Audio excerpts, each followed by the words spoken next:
Hello শিক্ষার্থীরা, আশা করি তোমরা ভালো আছো। আজকে তোমাদের আলোচনা করব সপ্তম শ্রেণীর প্রথম অধ্যায়ের কিছু বিষয় আলোচনা করব।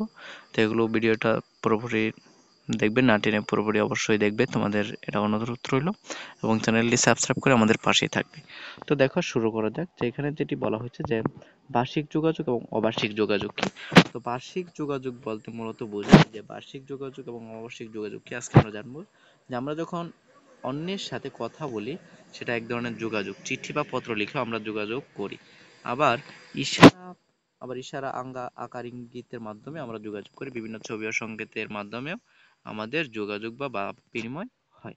দৈনন্দিন জীবনে চর্চা করে এমন কয়েকটি বার্ষিক যোগাযোগ হচ্ছে আমরা মুখের ভাষার মাধ্যমে যেসব কথা বলে থাকি, সেটা হচ্ছে বার্ষিক যোগাযোগ। এখানে যে কোনো উদাহরণ তোমরা এখানে দিতে পারো। এরপর বলা হয়েছে এখানে দৈনন্দিন জীবনে চর্চা করে এমন কয়েকটি অবার্ষিক যোগাযোগ, যেগুলো চর্চা করি। অবার্ষিক যোগাযোগ মানে হচ্ছে যেমন আকার ইঙ্গিতের মাধ্যমে, বিশেষ করে যারা কথা বলতে পারে না, তো যেটা বলা হয় সেটা হচ্ছে অবার্ষিক যোগাযোগ। তো এখানে তোমরা কিছু উদাহরণ দিতে পারো। এরপর হচ্ছে মানুষ নানা প্রয়োজনে একে অন্যের সাথে যোগাযোগ করে। যোগাযোগ মূলত দুইভাবে হয়, একটা হচ্ছে বার্ষিক যোগাযোগ আর একটা হচ্ছে অবার্ষিক যোগাযোগ। তো বার্ষিক যোগাযোগ সম্পর্কে আজকে জানবো। যে বার্ষিক যোগাযোগের প্রধান রূপ কয়টি? চারটি। শোনা, বলা, পড়া, লেখা এর মধ্যে বলা যায়। এরপর শোনার কাজে মুখ ও কানের ভূমিকা প্রধান।